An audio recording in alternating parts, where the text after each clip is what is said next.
Est-ce que tu peux te présenter?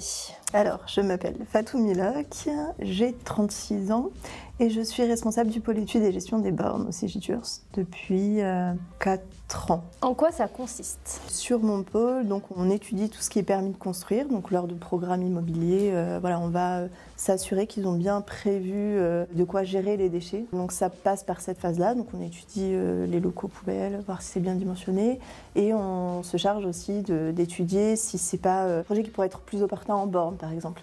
Et donc dans ces cas-là, on indique donc les préconisations pour pouvoir implanter des bornes sur ce projet. Et on a la partie vraiment terrain où là on est dans le dur avec l'implantation, la gestion du projet avec les entreprises, avec les promoteurs, le personnel de chantier, enfin voilà. Et mise en place donc des équipements pour gérer les déchets des administrés. Et donc moi, en qualité de responsable, je chapeaute un petit peu tout ça. Je m'assure que tous les projets se déroulent correctement, que les points vivent bien également. Parce que dans études et gestion des bornes, il y a l'étude, mais il y a aussi la gestion après des bornes au quotidien. Leur réparation si nécessaire, le lavage. Je vais faire aussi des projets, mais ça va être des projets un peu plus spécifiques, avec des enjeux politiques un peu différents.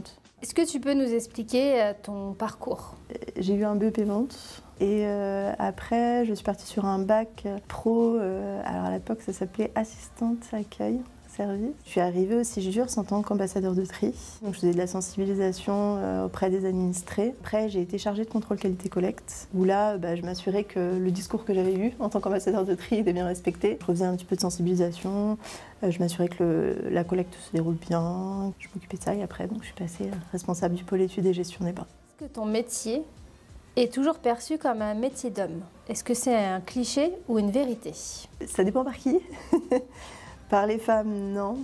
De moins en moins, en tout cas. Je pense que les femmes, aujourd'hui, elles savent que tous les métiers leur sont accessibles, qu'il n'y a pas de métier d'homme ou de femme. Est-ce que des fois, tu as des hommes qui sont surpris de te voir arriver sur le terrain, qui s'attendaient plus, et qui t'ont fait genre une remarque, je m'attendais à voir un homme Alors non, pas dans ce sens-là, parce que généralement on échange par téléphone un peu avant, donc ils savent que je suis une femme. C'est plus sur le côté, non mais ça vous connaissez pas, je vous explique. Et puis ils sont là en train de, non moi je sais, toi je te dis et tu fais quoi. Malheureusement c'est encore un peu comme ça de nos jours. Alors pas avec tout le monde, heureusement, pas tout le temps. Dans le milieu, il y a quand même de plus en plus de femmes, je trouve. On parle d'égal à égal. Je te parle d'une problématique, d'un sujet. On a l'expérience tous les deux pour en discuter. Tu peux m'écouter aussi, j'ai des choses à te dire. Négocier avec des entreprises de gros œuvres ou du bâtiment réputé plutôt masculine, est-ce facile tous les jours? Ça dépend de l'importance que tu y mets toi-même, je pense. Je trouve que parfois on s'auto-sabote un peu. Par exemple, je suis arrivée sur le poste, j'essayais de faire mes preuves, de montrer que j'avais le droit d'être là, et je pouvais, que j'avais les compétences techniques et j'allais y arriver, tu vois. On essaie de prouver. Et à partir du moment où tu essaies de prouver quelque chose à quelqu'un, tu ouvres la porte au jugement. Justement, as-tu une anecdote? Première implantation de borne.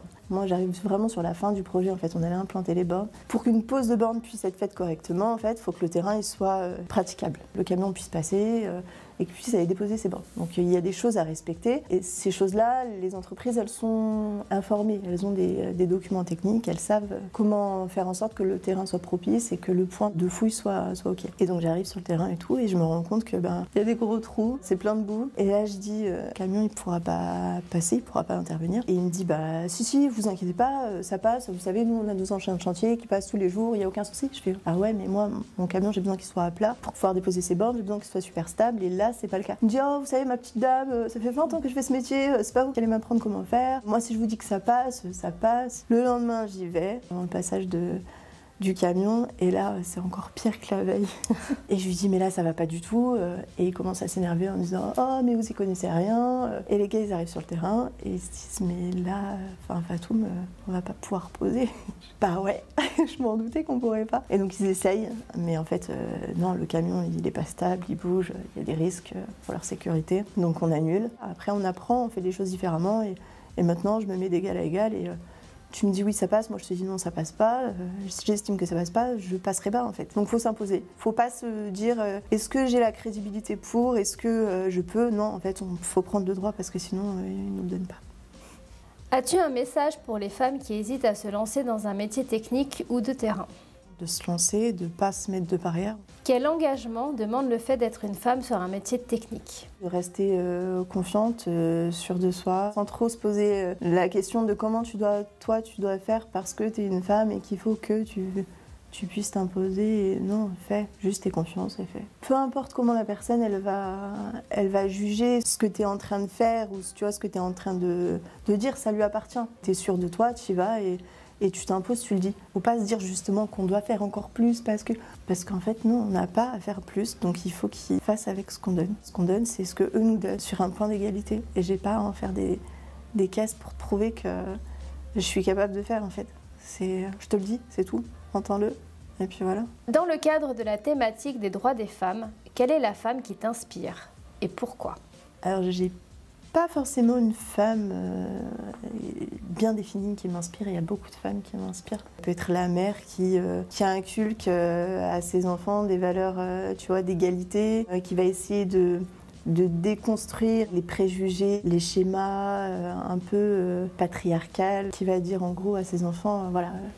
Un homme, une femme, voilà, c'est la même, toi tu peux faire ce que tu veux. Pour moi c'est inspirant parce qu'elle va semer la petite graine qui fait que plus tard on aura des personnes qui ne se poseront pas la question justement de est-ce qu'elles ont leur place ou pas. Et puis ça peut être aussi cette petite fille, tu vois, dans la cour de récré qui se dit non, j'ai pas envie de rester dans un coin de la cour en fait. À être là, à jouer au calme avec mes copines, moi aussi je veux prendre tout l'espace de la cour de récré et aller chahuter, aller courir dans tous les sens et moi aussi j'ai le droit d'embêter les garçons si je veux. Je suis pas obligée de subir. Les femmes sont aujourd'hui sous-représentées dans les filières techniques et de l'innovation.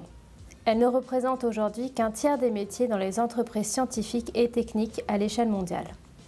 As-tu le sentiment de contribuer à l'avancée sur l'égalité homme-femme? Je pense que chaque femme aujourd'hui contribue à faire avancer les choses dans ce domaine, en étant là tout simplement et en disant j'ai le droit. Merci beaucoup Fatoum de nous avoir accordé de ton temps et de nous avoir expliqué ton poste et pourquoi une femme a le droit de pratiquer un métier dit masculin. Merci à toi pour l'invitation.